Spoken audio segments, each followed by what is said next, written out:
Surat yang menyatakan bahawa fungsi sebagai caretaker tu kami tak pernah terima. Saya pun pelik, kenapa dia tak letak jawatan? Kenapa dia dah tahu tak ada majoriti, dia masih nak terus lagi? Saya kata kalau kena COVID pun dia pakai baju PPE. Pergi juga mengundi.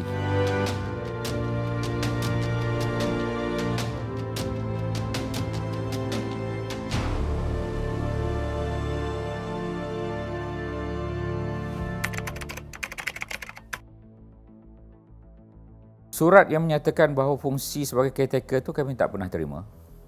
Itu satu perkara lah.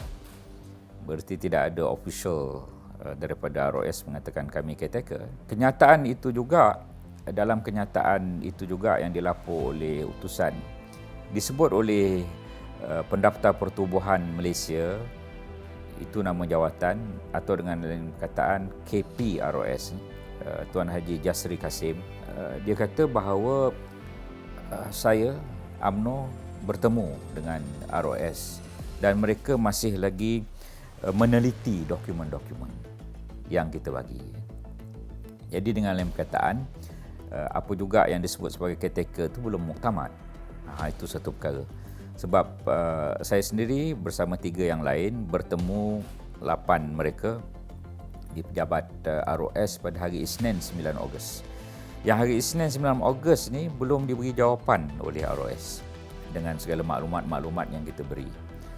Apakah antara maklumatnya? Antara maklumatnya ialah bahawa keputusan UMNO untuk menangguhkan pemilihan ini dibuat pada 19 Februari lagi di Ilmu Jana Baik. Ya, itu. Kemudian minit mesyuarat itu disahkan pada 27 hari bulan 3 di atas di PWTC. Kita mesyuarat kali ketiga tahun ini di PWTC. Kali kedua di Ilmu Jana Baik. Kita bagi maklumat itu pada ROS. Satu lagi ialah maklumat bahawa pada bulan 6 kita membuat keputusan bahawa secara circular resolution. Circular resolution ini boleh diterima pakai sebab dalam perlembagaan UMNO tidak disebut bagaimana kaedah membuat keputusan.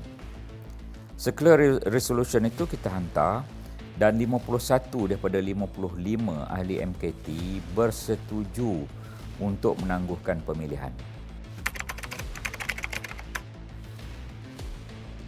Saya tak nampak dia akan sampai ke situ. Tak nampak sampai ke situ. Dia ialah apabila kita dah beri segala maklumat itu, saya menaruh harapan yang tinggi bahawa ROS akan bertindak dengan profesional dan ROS tidak akan ada tangan-tangan gaib di belakangnya untuk membuat keputusan sebaliknya. Jadi saya amat yakin bahawa ROS akan buat keputusan yang memuaskan UMNO dan menjadi pengadil yang seadil-adilnya. 43 dalam kurungan 4 itu, jika Perdana Menteri tidak lagi mendapat kepercayaan majoriti ahli Dewan Rakyat.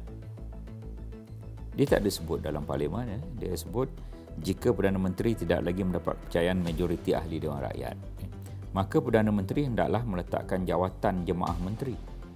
Melainkan jika atas permintaannya parlimen dibubarkan oleh Yang di-Pertuan Agong. Jelas bukan? Sekarang ini Perdana Menteri ini sudah tidak mendapat majoriti ahli Dewan Rakyat.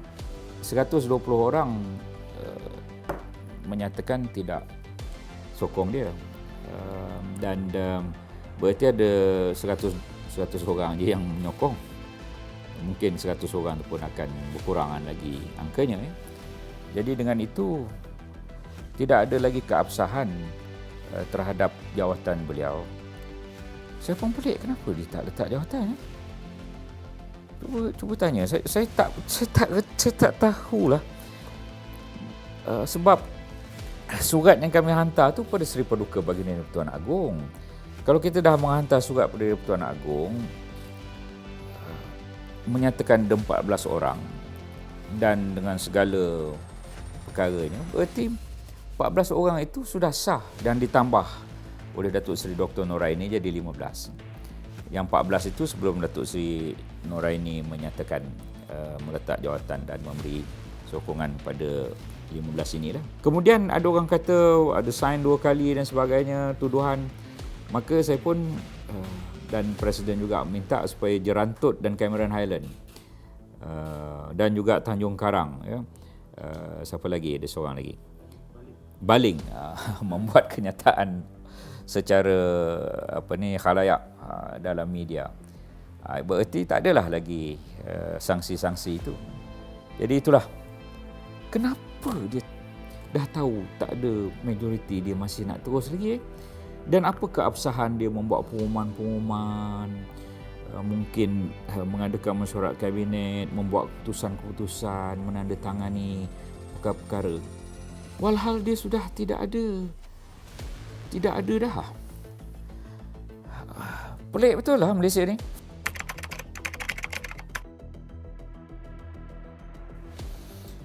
September tu yang Tuan Agong akan berangkat dan bertitah. Bayangkan apa yang akan berlaku pada 6 September tu. Sebelum yang Tuan Agong masuk ke dalam parlimen tu, saya rasa haru birunya memang hanya Allah yang tahu. Bayangkan selepas sahaja yang Tuan Agong balik, berangkat pulang, kemudian katalah ada undi itu, bererti titah baginda tu kepada kerajaan baru nak panggil sidang lagi ke? Jadi itu sebab atas pertanyaan yang valid itu maka ada cadangan supaya sidang parlimen khas sehari saja ataupun setengah hari untuk menyelesaikan keabsahan Perdana Menteri ini dibuat terlebih dahulu. Lepas tu ada pula orang kata nanti ada yang kena COVID. Saya kata kalau kena COVID pun dia pakai baju PPE.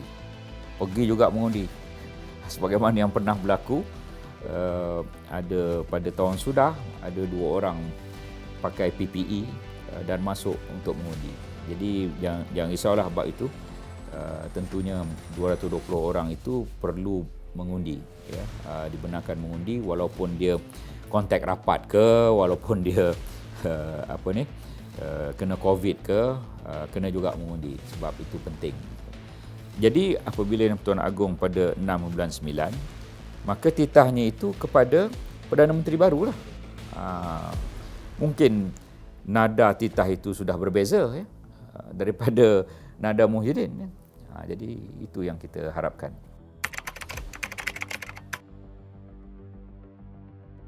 Sumpah itu satu hal memang betul, ya.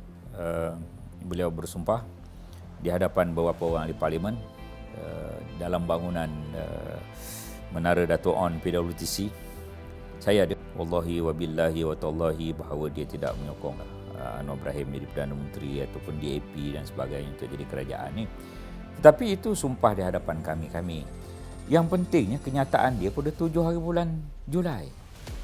Para terakhir 7 hari bulan Julai itu yang didengar oleh semua pihak, yang boleh diulang kembali, yang boleh dirujuk, yang boleh disemak balik. Memang beliau dah sebut pun secara bertulis dan lisan bahawa beliau tidak menyokong Anwar Ibrahim sebagai Perdana Menteri dan tidak mahu kerajaan PHDAP-led government ini berlaku. Itu cuba lihat balik. Jadi kenyataan media 7 Julai itu amat penting untuk jadi bahan rujukan. Itu.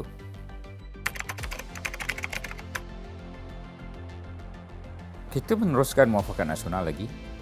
Belum ada keputusan untuk membatalkan muafakat nasional. Keputusan hanya tidak bersama Perikatan Nasional. Keputusan dengan muafakat nasional ini pada saat dan ketika ini masih diteruskan. Cuma ialah keaktifannya ialah kata orang itu pada saat dan ketika ini dengan halangan-halangan SOP dan macam-macam ini, maka dia tidak seaktif dulu. Itu kita akui. Walau bagaimanapun tidak ada keputusan untuk menamatkan muafakat nasional ni. Apabila tidak ada keputusan itu, bererti muafakat nasional diteruskan. Sebagaimana keputusan Perhimpunan Agung UMNO dalam bab muafakat nasional ini, kita berusaha untuk memperkasakan dan meneruskan muafakat nasional. Di sudut PAS pun mereka ada 2 keputusan penting lah. Satu bersama Perikatan Nasional, yang kedua memperkasakan muafakat nasional. Jadi kami tidak adalah yang PN itu, tetapi dalam hubungan UMNO PAS ini, muafakat nasional ini masih lagi tidak terputus. Itu perkara penting yang saya nak sebut, bahawa Muafakat nasional masih lagi dengan perkataan masih lagi ada. Nampak tu muafakat nasional tu, gambar saya pun, dan gambar dalam bilik presiden pun masih penuh dengan gambar muafakat nasional ni. Hidayah, hidayah.